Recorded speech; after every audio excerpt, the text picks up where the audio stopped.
అందరికీ నమస్కారం అండి.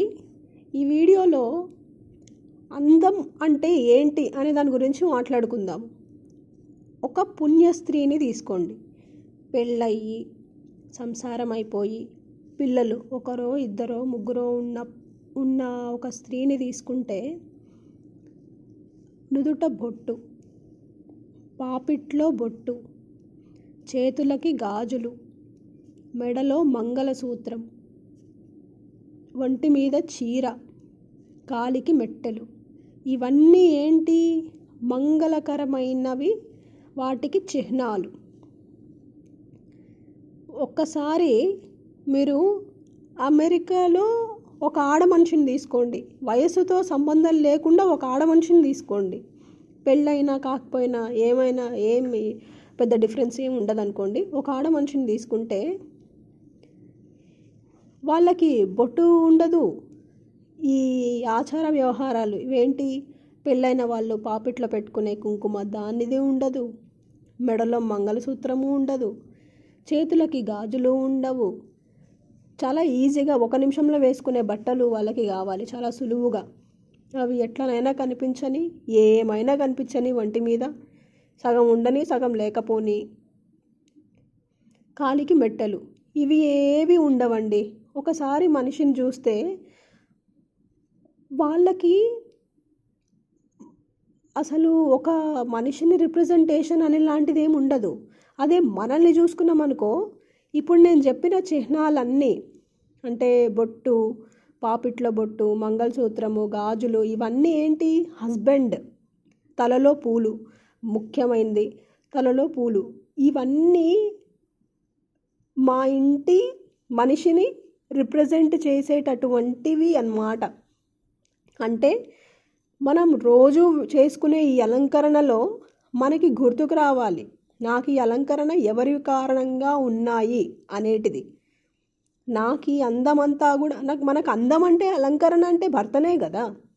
కానీ అమెరికాలో ఉన్న ఒక ఆడ మనిషికి అందం అలంకరణ అంటే వాళ్ళ శరీరం మాత్రమే అండి, భర్త కాదు. వాళ్ళు వేసుకునే బట్టలు, వాళ్ళు వేసుకునే కాస్ట్లీ బట్టలు, వాళ్ళు వేసుకునే మేకప్, వాళ్ళు జుట్టుకి ఇంకా వంటికి ఏమేమైతే చేయించుకుంటారో అది మాత్రమే వాళ్ళకి అందం. వాళ్ళకి అందం అంటే భర్తతోటి సంబంధం లేదు. ఇందులో ఏ విధమైన అర్థము లేదు తీసుకోవడానికి. కానీ ఎందుకండి చాలామంది ఇండియా నుంచి ఇక్కడికి వచ్చి వీళ్ళ ఆచార వ్యవహారాల్ని నచ్చుకొని అవి పాటిస్తున్నారండి.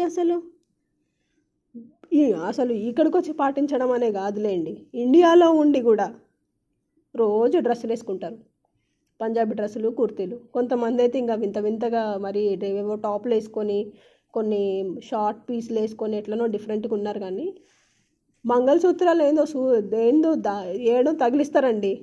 ఎందుకు తగిలిస్తారో మరి, ఎందుకు తగిలించుకోవడానికి కొనుక్కున్నారో ఏమో నాకు అర్థం కావట్లేదు. బొట్టు పెట్టారండి మంచిగా.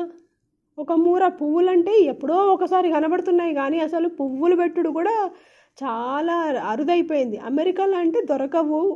ఈడ వీళ్ళకు దొరికినా కూడా పెట్టుకోవడానికి అమ్మో ఇన్ని పైసలు పెట్టాలా అని ఆలోచిస్తారు. ఇండియాలో ఉన్న వాళ్ళకి ఏమైందండి? మెడల్లో ఎందుకు వేసుకోవట్లేరు? మంగళసూత్రాలు తీసి కొయ్యలకి ఏడెన్నో తగిలిస్తూ ఉన్నారు ఏంది? ఒక పని చేయండి, పెళ్ళిళ్ళు చేసేటప్పుడు ఒక థర్మాకోల్ షీట్ లాంటిది ఏమైనా తెచ్చి దానికి ఒక కొయ్య తగిలిచ్చి దానికి ఏమని చెప్పండి మంగళసూత్రాన్ని. మీ హస్బెండ్, కాబోయే హస్బెండ్ తోటి ఆ మంగళసూత్రాన్ని కొయ్యకే వేయమని చెప్పండి. ఎందుకంటే చాలా క్లియర్గా మీరు చెప్పండి, ఇది నా మెడలో కొద్ది రోజులు కొద్ది క్షణాలు మాత్రమే ఉంటుంది, తర్వాతకి ఆ శీలకే ఉంటుంది అది ఎప్పుడు. కాబట్టి మీరు ఆడనే తగిలించండి. తగిలిస్తే అది నేను నా మెడలో ఉందని నేను ఫీల్ అవుతాను. అట్లా కళ్ళు మూసుకొని మనోనేత్రంలో అది నా మెడలో ఉంది అన్నట్టు నేను భావిస్తాను అన్నట్టుగా చెప్పండి క్లియర్గా. లేకపోతే ఏంటివండి ఇవన్నీ? ఇవి పాటించకపోవటం వల్లనే కొంత ఎక్కువ కారణం ఇంట్లో గొడవలు రావటానికి, మనుషుల మధ్యలో విభేదం రావటానికి. ఎందుకంటే మనం చేసుకునే ప్రతి చర్యలో ఒకటి మనకి గుర్తు చేస్తున్నారు అంటే దాని విలువని గుర్తు చేస్తున్నారు అని అర్థం. ఇప్పుడు బొట్లు పెట్టుకోవడానికి ఇష్టపడట్లేదు, పాపెట్లో కుంకుమ పెట్టుకోవడానికి ఇష్టపడట్లేరు. చేతులకి గాజులైతే ఇంకా అసలు బంద్ చేసారు అనుకోండి. అవి చేతులు ఎట్లుంటాయంటే అమ్మాయివి అబ్బాయివి చేతులు భేదం లేకుండా ఉంటుంది. పెద్ద జుట్టు ఉందనుకోండి, ఇప్పుడైనా ఏడుంటున్నాయి లేండి జుట్లు, అన్నీ చాలా ఊడిపోయి ఊడిపోయి చాలా చివరి దశలోనే ఉంటున్నాయి. కానీ అసలు ఎక్కడ ఆ, ఏ చీరలు కట్టుకోవాలంటే ఇక అసలు టైం ఉండదండి. ఫస్ట్ టైమే ఉండదు. కనీసం శుక్రవారాలైనా ఒక ఆడపిల్లలాగా కనిపించాలనే ఆలోచన కూడా ఈ జనరేషన్లో చాలా తక్కువ మందికి వస్తుంది. అట్లా చేయకండి. ఆడపిల్లలంటే ఆడపిల్లల్లాగానే ఉంటేనే గౌరవం. మన హిందూ సాంప్రదాయం చీర కట్టుకున్న మనిషిని, కొంత సంస్కారం ఉన్న మనిషి అయితే చూస్తే దండం పెట్టాలనిపిస్తుందండి. అంత సంస్కారం ఉంటుంది మన డ్రెస్సింగ్లో, మన కట్టుబాటు, మన చీరలో. కానీ ఈ అమెరికాలో వేసుకునే ఈ ఫ్యాషన్ డ్రెస్సులో ఒక అమ్మాయిని చూస్తే మాత్రం దండం పెట్టాలని అయితే 100లో 95% మందికి అయితే అనిపించదండి.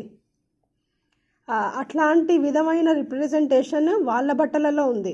మన రిప్రజెంటేషన్ వేరే తీరుగుంది. మీరు ఆలోచించుకొని వేషధారణ లాంటిది చేసుకోండి.